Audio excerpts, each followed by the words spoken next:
You know the names, right? Mr. Happy, Little Miss Sunshine, Mr. Bump. For generations, these super simple characters have been a staple on bookshelves all over the world. But what if I told you that behind their straightforward stories, there's a surprisingly clever formula? Well, today, we're going to dive in and uncover the secret blueprint of Mr. Land. You recognize these shapes and colors instantly, don't you? They feel so familiar, kind of like old friends. But their incredible, lasting success, well, that's no accident. It's built on a design, a narrative pattern that's both incredibly simple and powerfully effective. And today, we're going to break that very formula down.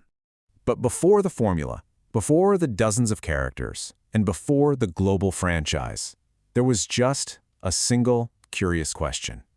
A question from a child to his father that would, believe it or not, spark a creative revolution. And that brings us right to our first section, the origin story. It's a legendary tale that doesn't start with a character, but with a wonderfully abstract question. This is it. This is the simple question that launched a global phenomenon. Can you imagine? 8-year-old Adam Hargreaves asks his father Roger, "What does a tickle look like?" Think about that for a second. That's a fascinating challenge for an illustrator. How do you draw a sensation? And Roger Hargreaves' answer was just pure genius. He drew a small, round orange man with these extraordinarily long, wobbly arms, Mr. Tickle. He wasn't just a character, he was the literal embodiment of a tickle. And just like that, the first Mr. Man was born. But here's what's so fascinating. That first book, the Mr. Tickle book, breaks pretty much all the rules we now associate with the series. As you can see, he represents a physical action, not a personality. The story is set in just a regular town, not the famous Mr. Land. His house isn't shaped like him. There's no real moral lesson. He just causes chaos for fun. The story even ends with this playful threat to you, the reader. It was clearly the prototype, the version created before the formula was really perfected. So how did the series go from that one quirky book into a repeatable, best-selling pattern? Well, that's where the Mr. Land formula comes in. Let's see how they created the blueprint. And here it is, the classic Mr. Land formula. It's a really simple 3-act structure. First, you get introduced to a character who is the living embodiment of one single, overwhelming personality trait. Greed, happiness, clumsiness. Second, you see that exact trait get them into some kind of trouble. And third, they usually learn a lesson that helps moderate their behavior. And this is a brilliant illustration of that third step. Mr. Greedy is defined by his enormous appetite. That trait leads him to impulsively eat a giant's dinner. The consequence?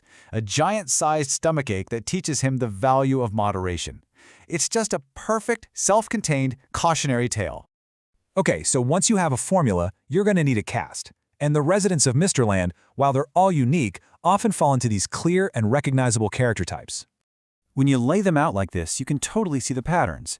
You've got the Pollyannas, who are just relentlessly optimistic, like Mr. Happy. Then you have the Grumblers, like Mr. Grumpy, who hate, well, pretty much everything. And of course you have the Klutzes, with Mr. Bump being the poster boy for hilarious injuries. These archetypes provide this natural source of conflict and humor. Let's look at a classic pairing here.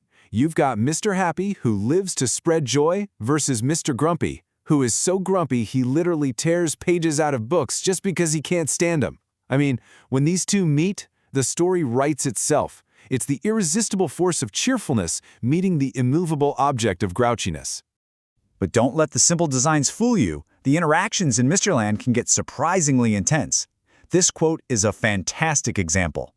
In response to Little Miss Trouble's antics, two of the most iconic nice guys, Mr. Tickle and Mr. Bump, team up to deliver what's described as a brutal 10-minute tickle bump. A brutal tickle bump. There's this surprising, almost dark humor baked into these simple character clashes. So, we have the formula and we have the archetypes. But what makes the series truly clever is knowing exactly when to break those rules. Take Mr. Snow, for example. He's a total oddball in this series. He's not a simple geometric shape, he's a snowman. He isn't named for a personality trait, but for what he's made of. His story isn't a cautionary tale, it's a straightforward Christmas special where he helps Santa Claus. He breaks nearly every rule of the Mr. Land formula, which just shows you Hargreaves was willing to experiment. And then we have Mr. Muddle. He is maybe the ultimate rule breaker. He's a negative character, but unlike Mr. Greedy or Mr. Grumpy, his story ends with him learning absolutely nothing. The people around him just learn to tell him to do the opposite of what they want. So he stays just as muddled as ever, completely subverting that lesson learned part of the formula. So this brings us to the final, and maybe most important question. After all these years, why do these simple little books still resonate so powerfully? It's because that simple formula is a remarkably powerful teaching tool. This here is a real home learning plan from a primary school class. The world of Mr. Men and Little Miss isn't just for bedtime stories anymore. It's being used in classrooms to teach creativity, character, and writing. And this quote from the plan, it just says it all. Children are encouraged to take the formula and make it their own. Write your own version of the story of Mr. Strong.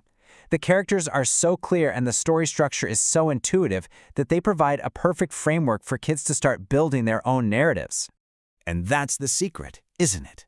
The genius of Mr. Men is using radical simplicity to explore complexity. Mr. Grumpy isn't just a grouch, he's a lesson in how negativity affects others. Little Miss Bossy isn't just demanding, she's an exploration of social dynamics. They are essentially walking, talking metaphors for human behavior. And that leaves us with one final thought. The reason these characters feel so timeless is because we see ourselves and the people we know in them. We've all had a Mr. Grumpy day, right? We've hoped for a Little Miss Lucky moment or felt as confused as Mr. Muddle. So the question is, who would you be in Mr. Land?